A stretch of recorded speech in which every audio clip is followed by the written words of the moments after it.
Hello everyone and welcome back to Minds Mind tutorial. So हमने regeneration topic start किया था इन organisms और हमने जो लास्ट वीडियो था उसमें इंट्रोडक्शन टाइप्स ऑफ रीजनरेशन और थोड़ा बहुत जो फिजियोलॉजिकल चेंजेस आते हैं रीजनरेशन के टाइम पे उनको डिस्कस किया था। In this video we are starting with mechanism of regeneration. So regeneration का हम आज मैकेनिज्म यहाँ पर थोड़ा डिटेल में समझने की कोशिश करेंगे। तो बेसिकली जब मैकेनिज्म होता है रीजनरेशन का, तो रीजनरेशन पूरा ये कॉम्प्लेक्स प्रोसेस होता है जिसमें रिकंस्ट्रक्शन ऑफ डैमेज्ड ऑर्गन्स होता है। ये पॉइंट हमें सबसे पहले समझ में आना चाहिए कि इसमें क्या होने वाला है, रिकंस्ट्रक्शन होने वाला है। और किसका? डैमेज्ड ऑर्गन्स का, क्योंकि डैमेज्ड ऑर्गन्स का ही तो यहाँ पर रिकंस्ट्रक्शन होगा, उसी को तो हम रीजनरेशन कहेंगे। तो ये जो प्रोसेस होती है इसको हम बेसिकली 4 स्टेप्स में पढ़ते हैं। 4 स्टेप्स नहीं तो कहीं ना कहीं अगर आप समझ सकते हो उसको, तो पहला और जो दूसरा इंपॉर्टेंट होता है, 2 स्टेप्स भी आप समझ सकते हो। बेसिक जो स्टेप्स होती है उसमें 2 आती है मेन। तो पहली वाली को कहते हैं मॉर्फोलॉजिकल इवेंट्स, और जो दूसरी होती है उसका नाम होता है हिस्टोलॉजिकल इवेंट्स। ठीक है। अब मॉर्फोलॉजिकल इवेंट्स की अगर हम बात करते हैं यहाँ पर, तो इसमें क्या होता है कि इसमें अगेन 2 चीजें आती है। एक होती है हीलिंग ऑफ वुंड, क्योंकि देखो वुंड हुआ होगा, कोई डैमेज ऑर्गन हुआ है तो वहां पर हीलिंग भी तो होना जरूरी है उस वुंड की। अगर वुंड वहां पर आया है, वहां घाव हुआ है, तो उस घाव का भरना भी जरूरी है। तो हीलिंग ऑफ वुंड सबसे पहली चीज होती है मॉर्फोलॉजिकल में। और दूसरी चीज को कहते हैं फॉर्मेशन ऑफ रीजनरेशन बर्ड। एक रीजनरेशन बर्ड की शुरुआत यहां पर होना जरूरी है, जहां से वो नया ऑर्गन फिर से स्टार्ट हो पाएगा। ये तो 2 चीजें होगी मॉर्फोलॉजिकल में। अब अगर हम बात करते हैं हिस्टोलॉजिकल में, तो इसमें 3 चीजें आती है। एक होती है डिफरेंशिएशन, एक होती है प्रोलिफरेशन, और जो थर्ड होती है उसको कहते हैं रीडिफरेंशिएशन। अब हम इन सबको डिटेल में समझते हैं। अब मॉर्फोलॉजिकल के अंदर, मॉर्फोलॉजिकल इवेंट्स में जो पहला हमने बात की थी हीलिंग ऑफ वुंड्स की, इसमें क्या होता है कि जो ब्लड होता है वो वुंडेड प्लेस से आ रहा है, क्योंकि देखो घाव आया है तो वहां पर ब्लड भी उसको आ रहा होगा, जो भी ऑर्गेनिज्म है उसको वहां से ब्लड ऊज आउट हो रहा होगा। तो पहली चीज तो होती है कि वहां से जहां से ब्लड ऊज आउट हो रहा है वहां पर कोएगुलेशन स्टार्ट हो जाए ब्लड का। सबसे पहले वहां पर ब्लड का कोएगुलेशन शुरू होगा, तभी तो वहां का जो ब्लड फ्लो हो रहा है वो वहां पर स्टॉप हो जाएगा। तो पहले अगर हम स्टेप्स लिखने लगे, तो अगर हम हीलिंग ऑफ वुंड को, मैं यहाँ थोड़ा एरो से बता देती हूँ कि मुझे फिर से हेडिंग लिखना पड़ेगी नहीं तो यहाँ पर। तो हीलिंग ऑफ वुंड को अगर हम समझे, तो जो ब्लड ऊज आउट हो रहा था उसको रोकने के लिए, खून के बहने को रोकने के लिए यहाँ पर ब्लड का कोएगुलेशन करवाना जरूरी होगा। सबसे पहली स्टेप होगी ब्लड ऊज आउट को, ब्लड का कोएगुलेशन करवाओ, तभी तो ब्लड फ्लो रुक जाएगा। फिर जो न्यू टिश्यूज है वो वहां पर क्या होंगे, रिकंस्ट्रक्ट होंगे ऑफ स्किन एपिथीलियम। ठीक है, at the place of skin epithelium, जहां पर स्किन की एपिथीलियम थी उसकी जगह पर रिप्लेस होकर क्या आ जाएंगे, न्यू टिश्यूज आ जाएंगे। ठीक है, तो स्किन एपिथेलियम रिप्लेस होकर वहां पर नए टिश्यूज आ जाते हैं। और जो नए टिश्यूज होते हैं वो कैसे होते हैं, वो वहां पर लिविंग कनेक्टिव टिश्यूज होते हैं। लिविंग कनेक्टिव टिश्यूज वो आ जाते हैं। तो लिविंग कनेक्टिव टिश्यूज आ जाएंगे over the surface of wound. इस प्रोसेस को हम कहते हैं हीलिंग ऑफ वुंड। ये पहली स्टेप हो गई। तो ये याद रखना कैसे कैसे हमने एक एक प्रोसेस कही। अब ये जो प्रोसेस होती है, वैसे तो जैसे ही वुंड होता है वैसे ही शुरुआत हो जाती है कि वहां पर उस घाव को भरना शुरू किया जा सके। लेकिन पूरी तरह से घाव को भरने में कितने दिन लग जाएंगे, कम से कम यहाँ पर 1 से 2 डेज लग जाएंगे। ठीक है, 1 से 2 दिन तो लगेंगे। फॉर एग्जाम्पल जो वुंड ऑफ कट लिम्स होते हैं, ठीक है, जैसे जो सैलामेंडर होता है, सैलामेंडर के लार्वा के लिम्स को अगर आप कट कर दोगे तो उसके अंदर जो वुंड बनेगा उसको हील होने में कितने दिन लगते हैं, 1 से 2 दिन लगते हैं। हर ऑर्गेनिज्म में अलग हो सकती है इसकी वैल्यू। ये मैंने किसके लिए बताई आपको, सैलामेंडर जो होता है उसके लिम्ब को, इसके लार्वे की बात की मैंने, हाँ, सैलामेंडर के लार्वे के लिम्ब को अगर कट किया जाए तो उसके वुंड को हील होने में 1 से 2 दिन लगते हैं। ये हमने एग्जाम्पल डिस्कस कर लिया है यहाँ पर। दूसरा, अब हम बात करते हैं फॉर्मेशन ऑफ रीजनरेशन बर्ड की। तो अब मैं इसको यहां से एरो लेकर यहां समझा देती हूँ कि किस टाइप से ये होता है। तो फॉर्मेशन ऑफ रीजनरेशन बर्ड में क्या होता है, ये accumulation of cells over the surface of wound होता है। देखो जहां पर घाव हुआ था, फॉर एग्जाम्पल इस जगह पर घाव हुआ, यहाँ वुंड आया, तो इसकी जगह पर ही, इसी प्लेस पर ही रीजनरेशन ऑफ बर्ड अगर होना है तो यहाँ पर क्या होगा, नए सेल्स एक्यूमुलेट होंगे। ठीक है सॉरी, यहाँ पर एक्यूमुलेशन ऑफ सेल्स शुरू हो जाएगा on the surface of wound. By this अब क्या होता है, एक लेयर ऑफ इपिथेलियल टिश्यू यहाँ पर फॉर्म होने लगती है। इस वुंड के ऊपर एक्यूमुलेशन ऑफ सेल हुआ, इसकी वजह से यहाँ पर एक इपिथेलियल टिश्यू की नई लेयर फॉर्म होने लगती है। अब वो लेयर जब फॉर्म होती है तो इस लेयर को कहते हैं, इसकी लेयर को कहते हैं ब्लास्टेमा। ब्लास्टेमा, ब्लास्टेमा या फिर उसका दूसरा नाम होता है रीजनरेशन बर्ड। तो एक ही बात है, आप या तो ब्लास्टेमा कह दो या आप रीजनरेशन बर्ड कह दो, एक ही चीज होती है। सो मैंने क्या कहा कि formation of regeneration bud takes place by the accumulation of cells over the surface of wound. By this, a layer of epithelial tissue is formed on the wound. It is called blastema or regeneration bud. अब ये जो blastema होता है ये कैसे बना, अगर आपने देखा होगा हमने बात की एक्यूमुलेशन ऑफ सेल से बना, लेकिन कौन से सेल्स थे वो, बेसिकली वो सेल्स के नाम क्या होंगे, तो उन सेल्स के नाम एग्जाम में पूछे जा सकते हैं। वो वाले सेल्स थे अनडिफरेंशिएटेड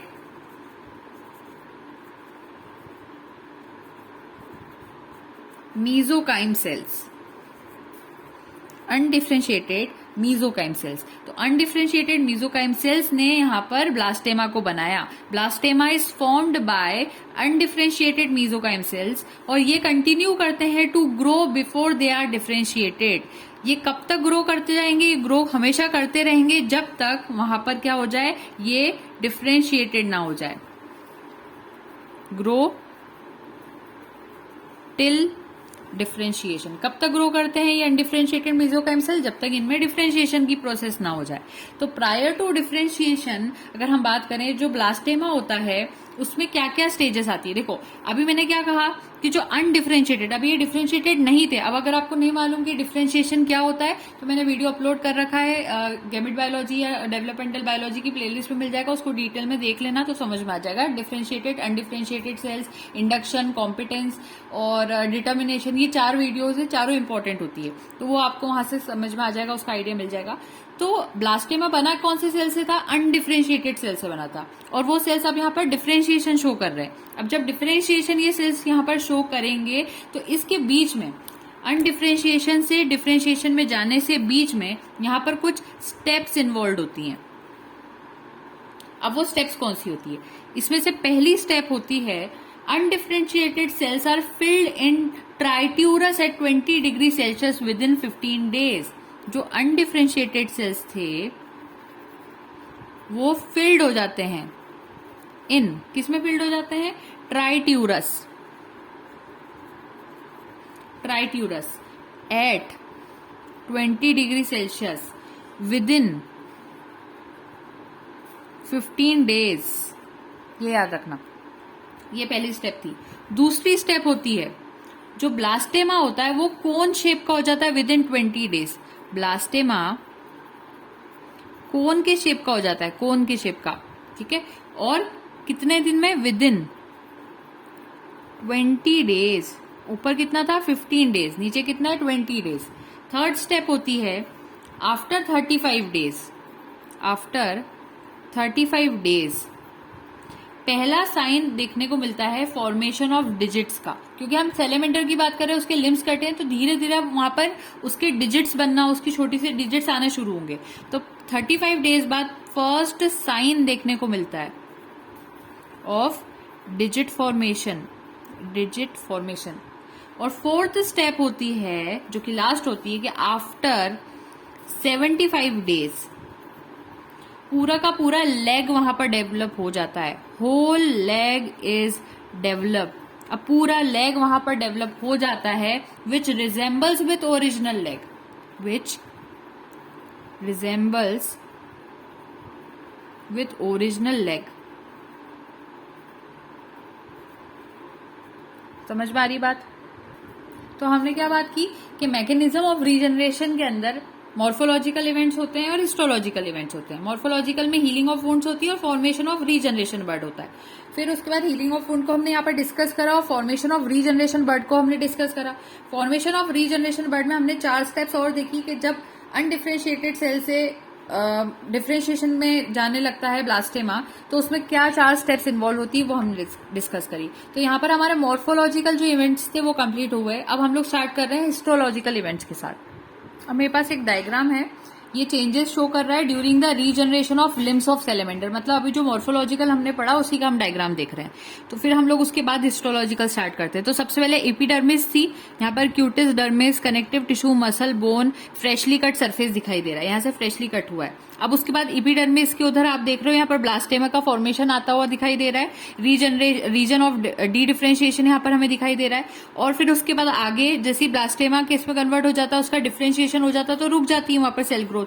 तो अब उसकी सेल ग्रोथ रुक गई तो वहां पर अब क्या रह जाएगा, सिर्फ रीजन ऑफ री डिफरेंशिएशन ही रह जाएगा। तो यहाँ पर वो चीज हो जाती है और लास्ट स्टेज में फिर फाइनली वहां पर उसके जो लिम्ब था उसका फॉर्मेशन हो जाता है। सैलेमेंडर का लिम्ब का फॉर्मेशन हम यहाँ पर देख रहे हैं। अब हम लोग बात कर रहे हैं हिस्टोलॉजिकल इवेंट्स की। हिस्टोलॉजिकल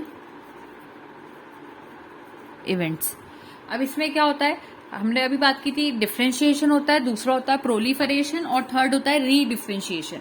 तो अब सबसे पहले हम यहाँ पर डिफरेंशिएशन की बात कर रहे हैं, इसको समझते ध्यान से कि जैसे ही वुंड जो होता है, वो जो वुंड था वो जैसे ही हील कर जाता है, उसकी हीलिंग कंप्लीट हो गई, तो जो डिफरेंशिएशन होता है वो उसी वक्त से स्टार्ट हो जाता है in the cells present in it. Wound भर जाता है वैसे ही उसके तुरंत बाद यहाँ पर क्या होता है, डिफरेंशिएशन स्टार्ट हो जाता है, ये चीजें शुरू होने लगती है। अब डिफरेंशिएशन स्टार्ट होता है तो जो न्यू ऑर्गन्स थे वो भी यहाँ पर शुरू हो जाते हैं कि वो अपनी प्रोसेस ऑफ डिफरेंशिएशन पूरी तरह से कर पाए इन द कनेक्टिव टिश्यू। तो यहाँ पर थर्ड स्टेप क्या हो जाती है, new organs begin to form by the process of differentiation. अब यहाँ पर न्यू ऑर्गन्स बनने लग जाते हैं, न्यू ऑर्गन्स बनने लगते हैं। और न्यू ऑर्गन्स कैसे बन रहे हैं, डिफरेंशिएशन प्रोसेस से ही बन रहे हैं, ये तो हम समझ ही रहे हैं यहाँ पर। और कहाँ बन रहे हैं, कनेक्टिव टिश्यू में बन रहे हैं, ये भी हमें समझ में आ रहा है। उसके बाद जो डिफरेंशिएटेड सेल्स होते हैं, उन सेल्स का कोई पूछ ले कि डिफरेंशिएटेड सेल्स जो होते हैं वो कौन से सेल्स होते हैं, तो वो होते हैं मीजनकाइमल सेल्स। अभी पहले भी मैंने अभी एक लाइन पे थोड़ी देर पहले आपको बताया कि वो मीजनकाइमल सेल्स होते हैं। और ये जो सेल्स होते हैं वो सेल्स हिस्टोलॉजिकली डिफरेंशिएटेड होते हैं, हिस्टोलॉजिकली डिफरेंशिएटेड होते हैं ये सेल्स। इसकी वजह से मीजनकाइमल सेल्स हिस्टोलॉजिकली डिफरेंशिएटेड होते हैं, इसकी वजह से यहाँ पर जो रिजल्ट आता है वो ये आता है कि यहाँ पर हमें प्रोग्रेसिव डिफरेंशिएशन देखने को मिलता है। और बहुत ज्यादा अमाउंट में जो मीजनकाइम सेल्स होते हैं वो यहाँ पर बनते हैं beneath the blastema which transformed the primitive blastema into cone shape. यहाँ पर बहुत सारे मीजनकाइमल सेल्स होने की वजह से जो देखो मोर मीजनकाइमल सेल्स होने की वजह से क्या देखने को मिलता है हमें कि जो ब्लास्टेमा था उसका जो ओरिजिनल शेप था वो कन्वर्ट हो जाता है, प्रिमिटिव ब्लास्टेमा का जो ओरिजिनल शेप था वो कन्वर्ट हो जाता है कोन शेप ब्लास्टेमा में, कन्वर्ट हो जाता है कोन शेप ब्लास्टेमा में।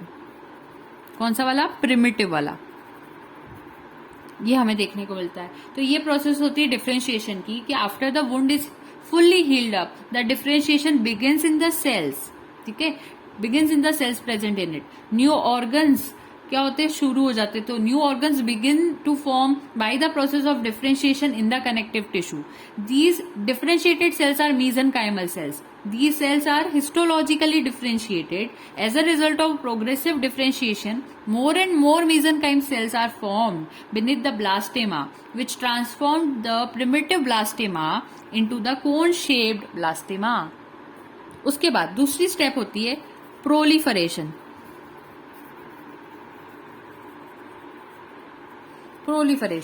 प्रोलिफरेशन में क्या होता है कि जैसे ही blastema has attained a definite shape, जैसे ही ब्लास्टेमा का एक डेफिनेट शेप आ जाता है, डिफरेंशिएशन स्टॉप हो जाता है। हमने बात की थी ब्लास्टेमा का जब एक स्टेज आती है जब उसका डिफरेंशिएशन वहां पे भी वो भी स्टॉप होने वाला है। तो अब ब्लास्टेमा के अंदर डेफिनेट शेप उसने अचीव कर लिया, तो इसकी वजह से जो डिफरेंशिएशन की प्रोसेस थी अब वो स्टॉप हो जाएगी, ठीक है।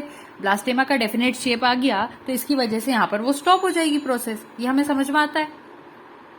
तो अब क्वेश्चन उठता है कि अगर उसका डिफरेंशिएशन रुक जाएगा तो फिर अब वो ब्लास्टेमा क्या करेगा, तो जो सेल्स थे ब्लास्टेमा के वो अब यहाँ पर क्या करेंगे, माइटोसिस करेंगे। माइटोटिक डिवीजन देखने को मिलता है। और जब माइटोटिक डिवीजन देखने को मिलता है अराउंड द वुंड, उस घाव के आसपास, उसकी वजह से यहाँ पर क्या होता है, जो ब्लास्टेमा का साइज था, क्योंकि अब माइटोसिस हुआ तो जो ब्लास्टेमा का साइज था वो यहाँ पर इंक्रीज कर जाता है। और जब ब्लास्टेमा का साइज इंक्रीज कर जाता है तो यहाँ पर हमें ये देखने को मिलता है कि ग्रोथ क्या हो जाती है, रैपिड हो जाती है in the beginning, then gradually वो डिक्रीज कर जाती है। इससे ही हमें ये पॉइंट समझ में आता है कि ग्रोथ शुरू में, जब वुंड शुरू में ताजा रहता है तो जब उसकी हीलिंग बहुत फास्ट होती है और धीरे धीरे उसकी हीलिंग स्लो होने लग जाती है। उसका रीजन ये है कि माइटोसिस हुआ, ब्लास्टेमा का साइज अब बढ़ गया है, तो ग्रोथ जो थी, जो शुरुआती टाइम था, growth is rapid in beginning में ग्रोथ बहुत तेजी से हो रही थी, लेकिन अब वो क्या करती है, ग्रेजुअली डिक्रीज कर जाती है, देन ग्रेजुअली डिक्रीज। ये यहां से हमें इसका समराइज करते हुए पॉइंट मिलता है। फिर थर्ड स्टेप होती है प्रोलिफरेशन, हो गया कि after the blastema has attend a definite shape, differentiation stops, cells of blastema undergoes mitotic division around the wound, as a result which blastema increases in size, growth is rapid in the beginning and then gradually decreases. उसके बाद third step होती है रीडिफरेंशिएशन। अब रीडिफरेंशिएशन में क्या होता है, जो सेल्स थे, जो कि जो रीजनरेशन बर्ड था, ब्लास्टेमा वाला एरिया था, उसके पास जो सेल्स पाए जाते हैं, नियर रीजनरेशन बर्ड लिख रही हूं अब मैं, सेल्स नियर रीजनरेशन बर्ड जो थे वो क्या करते हैं, यहां पर वो cartilage, bone, nerves, connective tissue के सेल्स, फंक्शनल लेग, ये सारी चीजें को बना लेते हैं। और कैसे बनाते हैं ये जो सेल्स है, ये भी माइटोसिस से बनाया है इन्होंने। तो जो सेल्स रीजनरेशन बर्ड के पास थे उनके अंदर क्या होता है, माइटोसिस होता है, और वो ये सारी चीजों को वहां पर फॉर्म कर लेते हैं। और अकॉर्डिंग टू द जो मतलब ये जो प्रोसेस होती है माइटोसिस किस तरह से करते हैं, तो according to the spontaneous organisation ये चीज होती है, स्पॉन्टेनियस ऑर्गेनाइजेशन के थ्रू ये प्रोसेस होती है। तो रीडिफरेंशिएशन में कुछ नहीं है ज्यादा इंपॉर्टेंट, बस इतना है कि cells present close to the regeneration bud form cartilage, bone, nerves, connective tissue cells, functional leg by mitotic division according to the spontaneous organisation. तो ये दोनों मैकेनिज्म ऑफ रीजनरेशन, आज हमारा भी यहाँ पर ये वाला पोर्शन भी कंप्लीट हो जाता है कि मॉर्फोलॉजिकल इवेंट्स और हिस्टोलॉजिकल इवेंट्स क्या थे। फिजियोलॉजिकल इवेंट्स हमने कल यानी कि जो इससे पहले वाला वीडियो था, फर्स्ट वीडियो जो था, उसमें हमने डिस्कस कर लिया था। अब हमने ये दो भी डिस्कस कर लिए। तो ये डायग्राम है मैकेनिज्म ऑफ सेल्यूलर डिफरेंशिएशन का। तो इसमें यही चीज यहाँ पर हमें शो की गई है कि हाँ डी डिफरेंशिएशन होता हुआ दिख रहा है। यहाँ स्केलेटल मसल्स है, न्यू प्रोटीन्स प्रीडोमिनेटली इंट्रासेल्यूलर है। उसके बाद ये तो यहाँ से शुरुआत देखोगे तो देखो मीजनकाइमल सेल्स इस तरफ भी आ रही है स्केलेटल मसल बनाते हुए, और वही मीजनकाइमल सेल्स यहाँ पर कार्टिलेज बनाती हुई भी जा रही है। तो असल में वो शो यही कर रहा है कि मीजनकाइमल सेल से पहले यहाँ डी डिफरेंशिएशन होता हुआ आ रहा है, और फिर मीजनकाइमल सेल्स अल्डी कार्टिलेज सेल्स बना रही है, न्यू प्रोटीन्स यहाँ पर प्रीडोमिनेटली एक्स्ट्रा सेल्यूलर और कार्टिलेज बना रहे हैं। मीजनकाइमल सेल्स यहाँ मायोब्लास्ट बना रही है, अगेन न्यू प्रोटीन्स जो है यहाँ पर प्रीडोमिनेटली इंट्रासेल्यूलर है, और यहाँ पर स्केलेटल मसल्स बन रही है। तो ये मैकेनिज्म ऑफ सेल्यूलर डिफरेंशिएशन हो गया।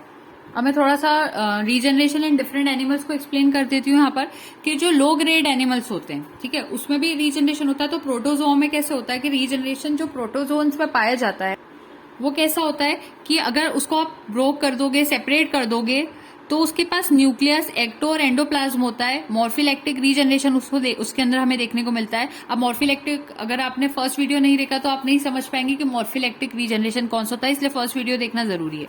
और जितने भी सीलिएट्स होते हैं जैसे कि पैरामेशियम, स्टेंटर, स्पाइरो, स्टोमम, इन सभी में जो कॉर्टिकल सेल्स होते हैं, इनमें सेल होते हैं स्पेशल कॉर्टिकल सेल्स, वो यहाँ पर मेनली रीजनरेशन में हेल्प करते हैं। वैसे ही सीलिएट्स का जो मैक्रो न्यूक्लियस होता है वो रीजनरेशन करवाता है। इसके अलावा अगर कोई प्रोटोजोन की बॉडी को अगर बहुत सारे पार्ट्स में कट कर दिया जाए तो सारे पार्ट्स जो होंगे which have both the layers of cytoplasm, ऐसा पार्ट जिसके अंदर दोनों लेयर साइटोप्लाज्म के आ जाए, जैसे कि एक्टोप्लाज्म, एंडोप्लाज्म, वो वाली चीजें भी आ जाए, थोड़ा सा न्यूक्लियस का पार्ट भी आ जाए, तो उसके अंदर, उस पार्ट के अंदर ये कैपेसिटी या कैपेबिलिटी होगी कि वो फिर से अपने आप को रीऑर्गेनाइज करके एक नया इंडिविजुअल बना पाए। क्योंकि देखो मटेरियल होगा तभी तो वो बना पाएगा। तो थोड़ा सा न्यूक्लियस, दोनों तरह की लेयर्स ऑफ साइटोप्लाज्म अगर किसी पार्ट में पहुंच रहा है तो उसके पास ये टेंडेंसी है कि वो फिर से नया इंडिविजुअल बना पाएगा। वो जो ब्रोकन पार्ट था वो न्यू इंडिविजुअल बना लेगा। So those parts which lack any part of the nucleus, ऐसे पार्ट जिसके अंदर थोड़ा सा भी न्यूक्लियस नहीं पहुंच पाता, देखो पहले एक पूरा ऑर्गेनिज्म उसको तोड़ दिया तो किसी में कुछ चीजें गई, किसी में कुछ चीजें गई, तो ऐसा पार्ट जिसके पास बिल्कुल न्यूक्लियस नहीं पहुंच पाया था वो फाइनली डाई कर जाता है, उसकी डेथ हो जाती है, क्योंकि न्यूक्लियस बहुत नेसेसरी है for the process of regeneration. तो मटेरियल नहीं था इसके पास, न्यूक्लियस और सारी इंग्रेडिएंट्स नहीं थे, तो ये अपने आइटम को, फूड आइटम को यहाँ पर जैसे कि क्रिएट करने में इंग्रेडिएंट्स लगते वैसे ही यहाँ पर नहीं बना पाएगा, वहां पर ऑर्गेनिज्म वहां पर डेथ कर जाएगा। सो यहाँ पर जो भी वेरियस मेटाबॉलिक एक्टिविटीज होती है वो परफॉर्म नहीं कर पाता है, वही उसकी प्रॉब्लम हो जाती है। और जो लॉस्ट पार्ट होता है प्रोटोजोन का, लेकिन इसके पास सफिशिएंट कैपेबिलिटी होती है कि रिप्लेस कर ले रीजनरेशन को, और जो पैरासिटिक प्रोटोजोन्स होता है इनके पास वो कैपेबिलिटी नहीं होती। तो ये पॉइंट बहुत इंपॉर्टेंट है कि जो लॉस्ट पार्ट होता है प्रोटोजोआ का, उसके पास ये कैपेसिटी होती है कि वो रीजनरेशन को रिप्लेस कर ले अपने अंदर से, और जो पैरासिटिक प्रोटोजोन होते हैं जो दूसरों पर निर्भर करते हैं उनके अंदर ये कैपेबिलिटी नहीं होती है। इसके बाद दूसरे आते हैं पॉरीफेरा। ठीक है, अब पॉरीफेरा की बात करते हैं। पॉरीफेरा में क्या होता है, small part of the body जिसमें दोनों लेयर्स पाई जाती है वो दोनों रीजनरेट कर जाती है एक न्यू स्पंज में। जो स्पंज होता है उसमें कुछ डिफरेंशिएटेड सेल्स होते हैं जो कि रीजनरेट करके एक नया इंडिविजुअल बना लेते हैं, और उनके जो सेल्स यहाँ पर काम करते हैं वो होते हैं आर्कियोसाइट्स। जैसे अभी ऊपर मैंने कौन से सेल्स का नाम लिया था, कॉर्टिकल सेल्स का नाम लिया था, अब यहाँ पर कौन से सेल्स आ रहे हैं, यहाँ पर आर्कियोसाइट्स आ रहे हैं। आर्कियोसाइट सेल्स टोटीपोटेंट सेल होते हैं। अब टोटीपोटेंट सेल अगर नहीं पता तो गैमेट बायोलॉजी की प्लेलिस्ट के अंदर अडल्ट स्टेम सेल्स या एम्ब्रियोनिक स्टेम सेल्स के नाम से एक वीडियो और दूसरा हीमोपोइटिक स्टेम सेल्स के नाम से वीडियो है, तो उन वीडियोस को भी अच्छे से चेक करेंगे तो वहां पर टोटीपोटेंट सेल्स को मैंने एक्सप्लेन कर रखा है। ये बात यहाँ क्लियर हो जाती है। अब ये आर्कियोसाइट सेल्स क्या करते हैं, ये नए सेल्स का फॉर्मेशन करने के कैपेबल होते हैं। इन सेल्स का ये फंक्शन होता है कि ये एम्ब्रियोनिक रिजर्व की तरह काम करें। तो ये रीजनरेशन में हेल्प तो करते हैं, लेकिन ये साथ में फॉर्मेशन ऑफ रिप्रोडक्टिव सेल का काम भी कर सकते हैं जब इनको जरूरत पड़े। तो आर्कियोसाइट्स टोटीपोटेंट सेल है, ये रीजनरेशन भी करवा सकते हैं और रिप्रोडक्टिव सेल की तरह भी काम कर सकते हैं जब इनको जरूरत हो तो। और इनके अंदर normal type of amoebic cells देखने को मिलते हैं जिनका प्रोजेक्शन हम साइटोप्लाज्म में आसानी से देख सकते हैं। इनका जो न्यूक्लियस होता है, इन आर्कियोसाइट सेल्स का जो न्यूक्लियस होता है वो कैसा होता है, लार्ज होता है, और जो इनका न्यूक्लियोलस होता है वो बहुत डिस्टिंक्ट होता है, अलग सा दिखाई देता है। सूडोपोडिया इनके फ्लैट होते हैं, रिड्यूस्ड होते हैं, और इनका मेन फंक्शन होता है कि ये फूड को ट्रांसपोर्ट कर पाए एक जगह से दूसरी जगह, और एक्सक्रीटरी मटेरियल को भी ट्रांसपोर्ट कर पाए, जिसकी वजह से हम कह सकते हैं ये एक और तरह का अमीबिक और रिप्रोडक्टिव सेल भी बना लेते हैं। तो ये रिप्रोडक्टिव सेल भी है, ये अमीबिक सेल भी है, और ये एम्ब्रियोनिक रिजर्व की तरह भी काम कर रहा है, तो और रीजनरेशन भी करवा रहा है, यानी कि इतने सारे काम पॉरीफेरा में हमें देखने को मिल जाते हैं। अब सीलेंटेटा की बात करते हैं, तो इनके पास भी रीजनरेशन का पावर होता है। सबसे ज्यादा देखने को सीलेंट्रेट्स में ही देखने को मिलता है। सबसे पहले इसको डिस्कवर किया था हाइड्रा के अंदर ट्रेमले नाम के साइंटिस्ट ने 1740 में, और उन्होंने कहा था कि अगर हाइड्रा की बॉडी को हम कट कर देंगे अगर हम उसको कट करने की वजह से क्या होगा कि उसके अंदर हर पार्ट के अंदर ऐसी कैपेबिलिटी होती है कि वो रीजनरेट कर जाए एक कंप्लीट न्यू इंडिविजुअल में। और जो ट्रेमले था उन्होंने ये बताया कि हर पीस को अगर आप देखोगे, जैसे 1.6 mm ऑफ हाइड्रा है, इतना छोटा सा हाइड्रा है, उसके हर पीस को भी अगर आप देखोगे तो हर पीस कंप्लीट इंडिविजुअल बनाने के कैपेबल होता है। तो एक फ्रेगमेंट ऑफ हाइड्रा अगर 1.6 mm का अगर पूरा फुल हाइड्रा है और उसका एक फ्रेगमेंट देखोगे तो वो 0.004 mm हो जाएगा, वो भी कंप्लीट हाइड्रा बना सकता है। यानी कि इतना छोटा है। अगर आप इसको डायग्राम से भी समझें तो हम क्या बात करें, इतना बड़ा अगर एक हाइड्रा है 1.6 mm का और उसको बहुत सारे पीसेस में कट कर दिया, तो उसमें से एक पीस का साइज ये कितना बता रहे हैं, 0.004 mm बता रहे हैं। तो वो भी एक नया हाइड्रा बनाने के कैपेबल होगा। ये चीज को हम यहाँ पर समझ रहे हैं, समझ में आई बात। तो हमें यहाँ पे ये मिलता है कि हाइड्रा जो होता है उसके पास एपिडर्मिस एंडोडर्मिस पाई जाती है। अगर हेड ऑफ द हाइड्रा को डिवाइड करेंगे दो पार्ट्स में तो उसके हेड जो होते हैं उसमें 2 हेड उससे भी बन पाएंगे। फिर उसके बाद ट्रेमली ने ये भी देखा कि एक ऐसी 7 हेडेड हाइड्रा भी बनाने के कैपेबल रहे वो। तो ये इतनी सारी चीजें देखने को मिली। तो उन्होंने कहा कि हाइड्रा को जैसे कि बाइबल के हिसाब से उन्होंने नाम रखा कि एक डेविल विथ 9 हेड्स जैसा होता है ये, इसीलिए उसका नाम हाइड्रा रखा। और जो हाइड्रा की बॉडी होती है उसमें नए सेल्स पाए जाते हैं, और जब नए सेल्स आ जाते हैं तो वो ओल्ड सेल्स को वहां पर से रिप्लेस कर देते हैं with in 40 days. In this way new power of regeneration is developed in the body of hydra. उसके बाद प्लानेरिया प्लेटी हेलमिन्थ्स पे तो एग्जांपल बहुत फेमस ही है कि किस टाइप से होता है। यहाँ पर हाइड्रा का भी डायग्राम दिखाई दे रहा है आपको, रीजनरेशन हाइड्रा का डायग्राम है। अब इसमें क्या होता है, उन्होंने ये कहा कि आप कैसे भी ट्रांसवर्सली लॉन्जिट्यूडनली कैसे भी प्लानेरिया को कट कर दीजिए, वहां पर वो बना लेगा नया ऑर्गेनिज्म, उसके अंदर रीजनरेशन की कैपेसिटी बहुत अच्छी होती है। तो यहाँ पर एंटीरियर पोर्शन को कट करते हुए दिखा गया है 2 और मोर पार्ट्स में, तो ये देखा गया कि और सारे हाइड्रा यहाँ पर बनने के कैपेबल थे। फिजियोलॉजिकल इफेक्ट जो था occurs close to the head of planaria, सबसे ज्यादा अच्छा फिजियोलॉजिकल इफेक्ट उसके हेड के आसपास देखने को मिलता है। अकॉर्डिंग टू सीएम चाइल्ड, एक साइंटिस्ट थे, उन्होंने कहा जो हेड पोर्शन होता है प्लानेरिया का, उसके अंदर सबसे ज्यादा पावर होती है रीजनरेशन की in comparison to tail portion. तो ये अगर एग्जाम में क्वेश्चन है तो पता होना चाहिए। और मेटाबॉलिक रेट जो होता है बहुत हाई होता है हेड पोर्शन के अंदर, ये याद रखना प्लानेरिया में। उसके बाद नेमाटोडा की बात करें तो ये वेरी लिमिटेड रीजनरेशन शो करता है, ओनली सुपरफिशियल वुंड ये अपने हील कर पाता है, बाकी और कुछ भी नहीं कर पाता है। उसके बाद एनालीडा आती है, एनालीडा में पॉलीकीट्स ऑलिगोकीट्स आते हैं, ये भी अपने आप को रीजनरेट कर लेते हैं। और इसके अंदर बेरिल नाम के एक साइंटिस्ट ने इसको थोड़ा शो किया था कि किस टाइप से ये रीजनरेशन शो कर लेता है एनालीडा। और उन्होंने ये भी कहा कि जो नंबर ऑफ फ्रेगमेंट यहाँ पर होते हैं वो डिफरेंट होते हैं, हर स्पीशीज में कितने फ्रेगमेंट बनेंगे वो सब डिफरेंट होते हैं। So in earthworm number of fragment is 4 और 5, इफ 5 और less fragments are cut from the interior and then regeneration is completed. अगर 5 या उससे ज्यादा जो फ्रेगमेंट्स अगर वहां पर देखने को मिलेंगे तो वो रीजनरेट कर जाएंगे, दस complete fragment will not develop in earthworm, ये बात होती है यहाँ पर। उसके बाद आर्थ्रोपोडा का एग्जांपल आता है कि उसमें थोड़ा सा रेस्ट्रिक्टेड होता है रीजनरेशन, जैसे कि क्रस्टेशियन के लिम्स को रीजनरेट करना during any stage of development फिर भी पॉसिबल है। लेकिन अगर आप उसके लिम्स को इंसेक्ट्स के अंदर देखोगे तो जो कि लार्वल स्टेज के अलावा होते हैं, तो जो रीजनरेटेड लिम होता है वो is never similar to the original limb. तो कोई भी अगर एनिमी अट्रैक्ट हो रहा है किसी क्रैब की तरफ या स्पाइडर की तरफ, तो वो अपने एक अपेंडेजेस वहां पर छोड़ के चले जाते हैं। इसको कहते हैं पावर ऑफ स्पॉन्टेनियस एम्प्यूटेशन, इसको ऑटोटॉमी भी कहते हैं। जानबूझकर क्रैब अपना लेग वहीं छोड़ जाता है और वहां से भाग जाता है, उसको कोई प्रॉब्लम नहीं होती।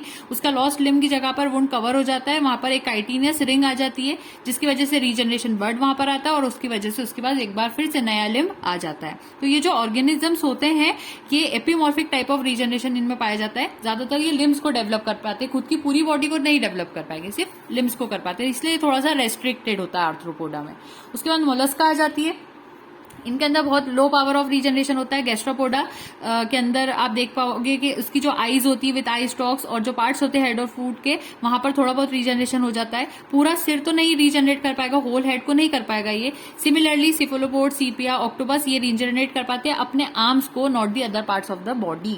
ये मोलस्का की बात होगी। अब इकाइनोडर्मेटा में जो एस्टेरिया स्टारफिश होती है, इनमें हाई पावर ऑफ रीजनरेशन होता है। ये अपने अगेन ये भी अपने आर्म को ऑटोटॉमी के थ्रू लॉस कर देती है और फिर नया वहां पर ग्रो कर लेती है, जैसे अभी मैंने आर्थ्रोपोडा में क्रैब और स्पाइडर का एग्जांपल बताया। फिर after the separation of an arm, the pore in the lateral side of central disc which remains open is now closed by the means of muscles of body wall and regeneration of new arm begins at the same place. यहाँ पर सिर्फ एक arm होता है with some part of limb and can be regenerated. For regeneration 1/5 part of the limb should be present in the arm.